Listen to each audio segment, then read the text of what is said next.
Hello बच्चों, क्या हाल चाल। तो अरिथमेटिक प्रोग्रेशन के दूसरे वीडियो में आप सबका स्वागत है। तो पहले वीडियो में हमने देखा था कि अरिथमेटिक प्रोग्रेशन होता क्या है और nth टर्म का निकालना सीखा था हमने, ठीक है।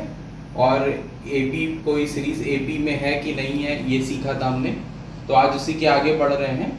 तो एक क्वेश्चन देखते हैं, find the 10th term of AP 2 7 12 dash dash. ये एक आपको एपी दे रखी है 2 7 12 डैश डैश, इसका 10th टर्म निकालना है हमको, ठीक है। ऐसे क्वेश्चंस आते हैं तो हमें ये देखना है, इस एपी का 10th टर्म निकालना है।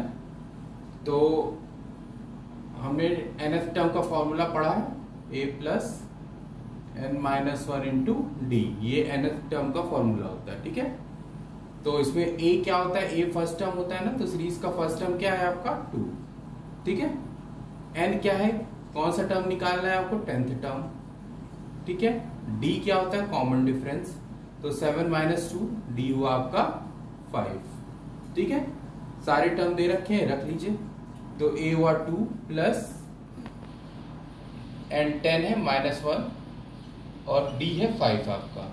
तो 2 प्लस 9 इंटू 5, देन 2 प्लस 9 5 45, तो आया 47।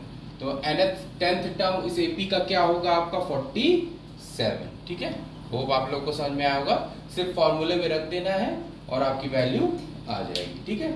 चलिए एक और सवाल ऐसे ही देख लेते हैं, ठीक है।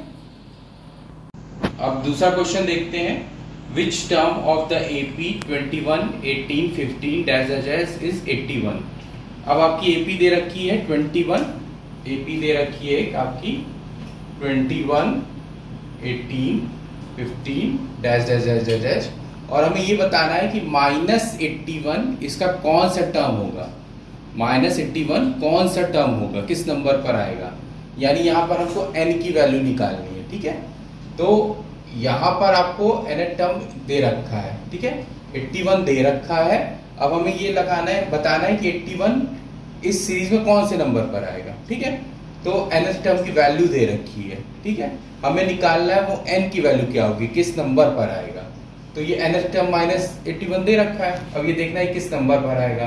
तो a कितना है 21 प्लस n निकालना है, और d कितना हुआ 18 माइनस 21, d कितना हुआ यहाँ पे 18 माइनस 21। हमेशा सेकंड नंबर में से फर्स्ट नंबर माइनस करते हैं।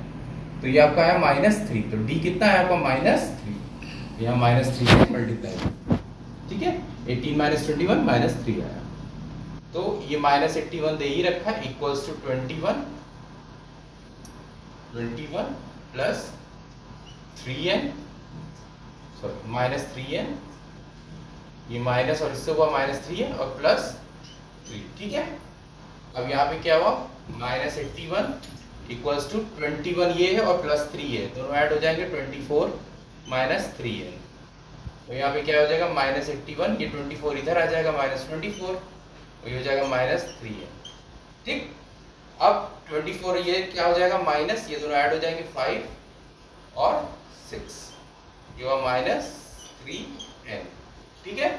अब इधर देख लेते हैं, अब n यहाँ रोकेंगे और 3 इधर आ जाएगा, तो -65 अपॉन -3 कितना है आपका n, ये आपका कट गया। तो ये वैल्यू क्या आएगी आपकी, चेक कर लीजिए, 3 2 जा। चलिए एक बार फिर देख लेते हैं। यहाँ पे ये हमने बताया कि nth टर्म 21 हुआ, nth टर्म की वैल्यू दे रखी -81, ठीक है। a की वैल्यू 21, n निकालना n माइनस 1 इंटू और -3 हुआ, ठीक है। ये d -3 हुआ, तो -81 इक्वल्स टू 21 और 3 इससे मल्टीप्लाई हुआ तो -3n और ये +3 हुआ, ठीक है।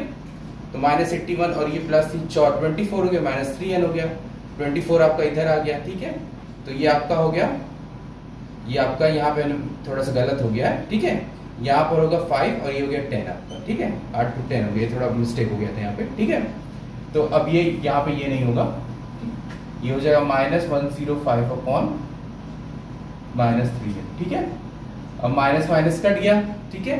तो ये डिवाइड करेंगे तो क्या आ जाएगा आपका 3 3 9, 3 5 15, तो n की वैल्यू आ गई 15, यानी -81 इस सीरीज का कौन सा टर्म होगा, 35th टर्म, यानी 35th टर्म जो होगा आपका -81 यहाँ पर होगा, ठीक है, इस सीरीज में जो 35th टर्म होगा वो -81 होगा। ठीक है, होप आपको ये क्वेश्चन की समझ में आ गया होगा। ठीक, अब ये तीसरा क्वेश्चन है, determine the AP whose third term is 5 and 7th term is 9। अब हमें एक ऐसी एपी बनानी है जिसका थर्ड टर्म तो 5 है और 7th टर्म 9 है, तो वो एपी क्या होगी। ठीक है, चलिए शुरू करते हैं। तो इसमें लिखा हुआ है थर्ड टर्म आपका 5 है, तो थर्ड टर्म का मतलब क्या होगा, थर्ड टर्म 5 दे रखा है, तो फॉर्मूला रखा है थर्ड टर्म 5 दे रखा है, तो ये किसके बराबर हुआ, a प्लस 5 फिफ्थ टर्म है और ये d। ठीक है, तो ये हुआ 5a प्लस 4d। ठीक है, ये हुआ इक्वेशन नंबर 1। ये आपका थर्ड टर्म, थर्ड टर्म था यहाँ पे, थर्ड टर्म था ना यहाँ पे, तो थर्ड टर्म 2d होगा। ठीक है, अब थर्ड टर्म 5 दे रखा है, यानी पहली इक्वेशन आपकी ये आ गई, जनरल फॉर्मूले में रखा तो इक्वेशन आपकी ये आ गई। ठीक है, दूसरी इक्वेशन क्या है, 7th टर्म 9 है, 7th टर्म 9 दे रखा है। अब 7th टर्म है तो n की वैल्यू क्या होगी 7 और ये d, तो 9 इक्वल्स टू क्या हुआ a प्लस 6d, ये आपकी दूसरी इक्वेशन आ गई। क्लियर, 7 एक एपी निकालिए, उसका थर्ड टर्म 5 है, तो थर्ड टर्म 5th दे रखा है ये, और थर्ड टर्म क्या होता है a प्लस 3 - 1 इंटू डी, तो a प्लस 2d हो गया 5, और 7th टर्म हुआ 9, तो 9 दे रखा है, a प्लस 7 - 1 इंटू डी, तो a प्लस 6d, ये फॉर्मूले में रखा। अब इन दोनों इक्वेशन की मदद से हम a और d निकाल लेंगे। तो by equation first and second, ठीक है, फर्स्ट एंड सेकेंड को सॉल्व करेंगे हम लोग।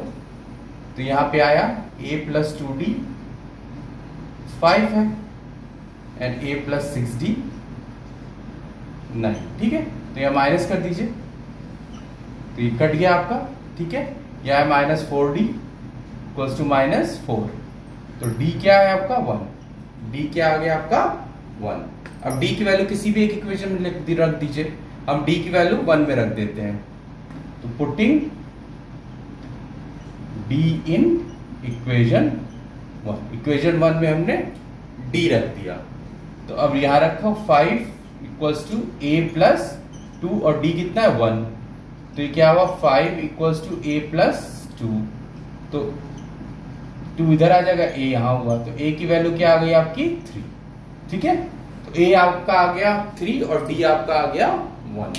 तो अब आप आसानी से इसकी AP बना सकते हैं। कैसे बनाएंगे, देखिए पहला टर्म आपको 3 पता है, पहला टर्म हो गया 3, और फिर डिफरेंस कितना है 1 1 का, तो इसमें 1 का डिफरेंस हो गया 4, फिर 5, फिर 6, तो ये एक AP है जिसका थर्ड टर्म 5 है, आप देखिए दिख भी रहा है, और 7th टर्म 9 होगा। ठीक है, ऐसे क्लियर हो जाएगा।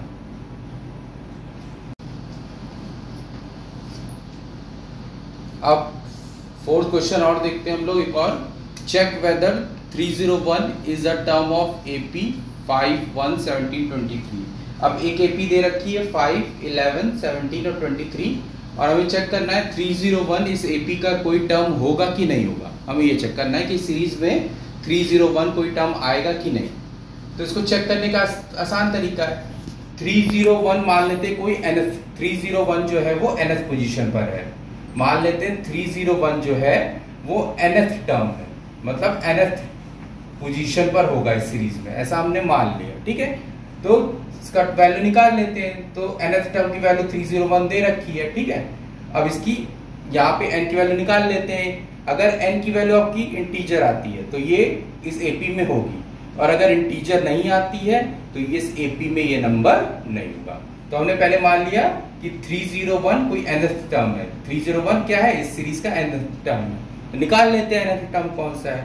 तो फॉर्मूला पता है 301 क्या होता है, a plus n-1 into D, तो 301 क्या हुआ, a कितना 5 प्लस nth टर्म निकालना है, d कितना हुआ 11 माइनस 5, तो कितना हुआ 6, तो 301 5 प्लस 6n माइनस 6। ठीक है, ये 6 है ना, ये -6, तो 301 इक्वल्स टू ये कितना हुआ आपका 6n माइनस 1। ठीक है, तो अब ये इधर आ जाएगा, तो 301 प्लस 1 इक्वल्स टू 6n, तो 302 इक्वल्स टू 6n। ठीक है, अब यहाँ पे n की वैल्यू क्या आई 302/6, ये आपका आ गया n। अब इसको सिंप्लीफाई कर लीजिए, ये 2 से गया, ठीक, अब ये 3 से अब नहीं जाएगा, ठीक है। तो क्या आया 151/3, अब कटेगा तो ये फ्रैक्शन में आ जाएगा। इसका मतलब क्या हुआ, n आपका फ्रैक्शन में है, फ्रैक्शन में है, तो इसका मतलब 301 जो है इस AP का टर्म नहीं है। क्यों? क्योंकि n फ्रैक्शन में आया है, n की वैल्यू कभी फ्रैक्शन में नहीं आती, अगर ये इंटीजर में आती तो ये टर्म होता, लेकिन ये तो फ्रैक्शन में आ रहा है, इसका मतलब 301 इस AP का टर्म नहीं है, ठीक है। आप 5th क्वेश्चन देखते हैं कि how many 2 digit numbers are divisible by 3। अब हमें यहाँ चेक करना है कि कितने 2 डिजिट के नंबर 3 से डिविजिबल है, ठीक है। तो 2 डिजिट के नंबर कितने हैं जो 3 से डिविजिबल है। तो पहला नंबर 2 डिजिट का कौन सा होगा जो 3 से डिविजिबल होगा। 3 का टेबल पढ़ते हैं, 3 1 जा 3, 3 2 जा 6, 3 3 जा 9, 3 4 जा 12। तो 12 एक ऐसा 2 डिजिट नंबर पहला है जो 3 से डिवाइड है। दूसरा 15 होगा, देन 18 होगा, then dash dash dash dash. तो हमको इतने निकालने कि कितने इतने नंबर होंगे जो 3 से डिविजिबल होंगे, ठीक है। How many 2 digit number. अब लास्ट में 2 डिजिट नंबर कौन सा होगा जो 3 से डिविजिबल होगा। तो 2 डिजिट नंबर सबसे बड़ा कौन सा होता है, 99। 99 सबसे बड़ा होता है 2 डिजिट नंबर। इसके आगे जाएंगे तो 100 होता है, तो 100 क्या हो जाता है, 3 डिजिट हो जाता है। तो 99 ही एक क्या है, 2 डिजिट नंबर है जो सबसे बड़ा है और सबसे अंत में आता है। तो क्या ये 3 से डिविजिबल है, देखिए 3 से डिविजिबल है, हाँ है, हाँ है, 33 आता है, इसका मतलब 3 से डिविजिबल है।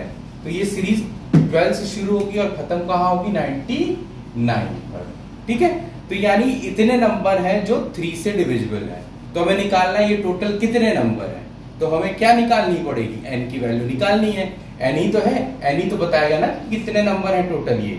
तो लास्ट वाला नंबर हमारा 99 है, तो निकाल लेते हैं लास्ट वाला नंबर कौन सा है, मतलब ये 99 किस पोजीशन पर आया है। तो जो पोजीशन पर आया होगा उतने ही नंबर होंगे, तो इसमें n की वैल्यू इसकी निकाल लेते हैं। तो वो 12, a क्या हुआ 12 और n-1 और d कितना हुआ 15 - 3, ठीक। तो 99 इक्वल्स टू 12, 3n - 3। अभी वो 99 इक्वल्स टू ये इससे ऐड हुआ 9 प्लस 3n, ठीक। अब ये 99 - 9 हुआ, इधर आ गया माइनस हुआ, तो 90 इक्वल्स टू 3n। तो 90/3 क्या हुआ n। तो n की वैल्यू कितनी आ गई यहाँ पर आपकी 30, ठीक है। तो टोटल 30 ऐसे नंबर्स हैं, 2 डिजिट नंबर हैं जो 3 से डिवाइड होते हैं। तो 2 डिजिट नंबर कितने हैं जो 3 से डिवाइड होते हैं, 30, ठीक है। Thank you.